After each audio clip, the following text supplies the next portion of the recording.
Hello mga Inday! For today's video, samahan nyo na naman ako kasi ang dami ko talaga gawain ngayong araw. So syempre, ginayos ko muna itong aking mga labahin mga Inday bago muna ako maglaba. Maligo muna ang Inday ninyo para naman ma-fresh-fresh ng ating katawan kasi ilang araw tayo hindi naligo dahil sobrang lamig talaga dito sa amin. At buti na lang talaga mga Inday ay uminit na kaya ang sarap na talaga maglaba ngayon. Tambak talagang labahin ko kaya maligo muna ako at kumain at pagkatapos ay magsabak na tayo sa lahat ng gawain pero maglinis muna ako mga Inday no. Huli ko na tong aking paglalaba para mamaya pagkatapos ng labay magpahinga na ang Inday ninyo. Thank you talaga kay God mga Inday dahil uminit na talaga ngayon no. Sana tuloy-tuloy na to ang pagkainit para naman matuyo ang ating labahin kasi maglalaba talaga ako ng mga kumot mga Inday kasi diba yung iba kong mga kumot ay nabasa no, ay napasukan kami ng tubig.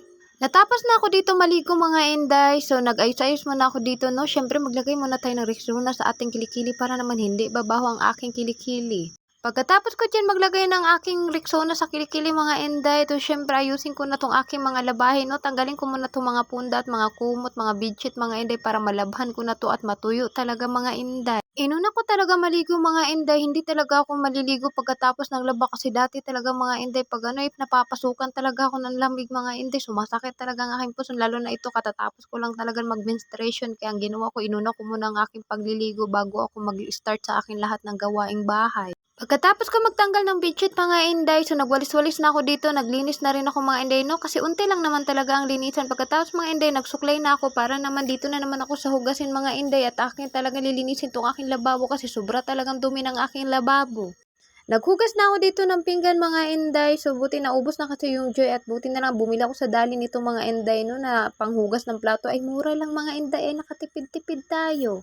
Bala ko talaga mag all around dyan mga Inday na maglilinis kasi gusto ko talagang linisin to aking mga platuhan at yung mga aking mga lalagyan ng mga mantika do sa taas mga Inday no. Kaso hindi na lang mga Inday tsaka sunod na lang kasi ang dami ko talagang laban. Unahin ko muna yung mga labahin ko. Tapos na ako dito magsapon mga Inday kaya magbabanlaw na ako dito. Tapos ang gagawin ko dito mga Inday nagbaldi-baldi na lang muna ako magbanlaw no kasi tinatamad talaga ako magkuha-kuha pa ng hose. Ang dami pang chiche-buriche tinatamad talaga ako dyan. Kaya ang ginawa ko nagtabo-tabo na lang ako Inday. Natapos na ako dyan maglinis mga Inday, so linisin ko muna to at lagyan ko muna ng sundrok kasi baka ang daming bakterya. Inuna ko muna tong tabo mga Inday no kasi ginagamit ko talaga to siya sa mga pangsabaw. Pag nagano ako doon sa balde mga Inday, pinangsalo ko kasi yan kaya ginagamit ko. Kaya pagkatapos ko hugasan yung mga Inday tabo, dito na naman ako sa aming lutuan no kasi sobrang dumi na talaga nito. Ang dami na talagang kalawang, buti na lang ay natanggal. Pagkatapos ko maglinis dun sa kalan mga Inday, ito na naman mga niya, tanggal-tanggalin ko mga Inday kasi sobrang itim na talaga niya. Sayang pa naman, hindi pa naman to nagwa 1 year sa amin mga Inday. Ay marami na talagang kalawang, buti na lang talaga ay natanggal. Pagdating naman dito mga Inday, hindi na ako sumama sa asawa ko, nangahoy siya mga Inday no kasi wala na talaga kami panggatong. Ay wala pa naman kaming gas kaya kailangan namin magtiyaga talaga sa kahoy. Tingnan nyo naman yung aking labahan mga Inday no, hindi naman napakadami talaga, sobra. Ang ginawa ko dyan mga Inday, pinag-anuhan ko muna yung binabad ko mga 3 araw mga Inday, mga 2 araw ko pala siya binabad.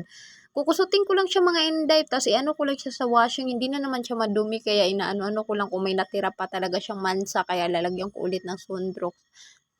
Haba naman ako nagkukusot yan mga Inday, hinintay ko muna na mapano yung aking washing no para naman makasalang na talaga ako ng mga kumot at para naman matuyo-tuyo na naman ang kumot ko kasi wala talaga kami gagamitin.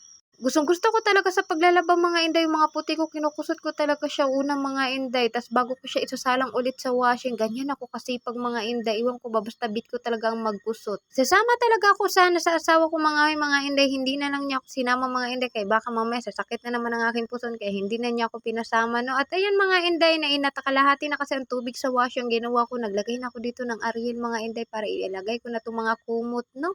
Hindi ko na 'to siya binabanlawan mga Inday bago ko isalang din dinaretso ko na mga Inday. Ay, habang sinalang ko yung diyan mga Inday kumot ko, ang ginawa ko bumalik naman ako sa pagkukusot diyan 'no. Tapos pagkatapos naman dito mga Inday, natapos ng pag-ikot dito, ang ginawa ko kinuha ko na 'to mga Inday, tapos mga puti na naman isusunod ko niyan. Yung asawa ko naman diyan mga Inday, siya na yung nagda-dryer, tinulungan niya ako mga Inday kasi napakabigat talaga ng kumot namin na isa.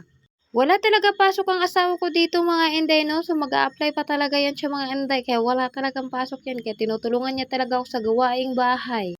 Haba naman ako dito nagbabalaw, siya naman yung nagda-dryer no, akala mo naman napakalaki ng katawan, nakahubad-hubad pa talaga ang aking bananas. Hindi mo talaga maintindihan mga Inday ay uulan o hindi. Lagi talaga nakulimlim. Buti na lang talaga Inday hanggang ngayong gabi hindi siya umulan. Nakisama talaga ang panahon. Sana bukas ay sobra na uminit para naman lahat ng aking sampay ay tumuyo na. Habang naman nagda-dryer yung asawa ko dun mga Inday, kinuha ko na tong aking mga sinampay nun. Tagal na talaga nito, magti 3 weeks na talaga to nakasampay. So ngayon natuyo kasi to mga Inday kasi nilabas talaga namin to. Ginawa ko mga Inday, tinupi ko na kasi gagamitin ko na yung hanger. Kung hindi pa talaga gamitin ang hanger mga Inday, hindi pa talaga magtutupi ang Inday ninyo, 'di ba? So sinipag na 'yan mga Inday, no? So ang ginawa ko dito mga Inday, pinas forward ko na talaga ito. Ang ginawa ko, nagsampay na ako ng mga kumot dito at ang aking mga bedsheet mga Inday.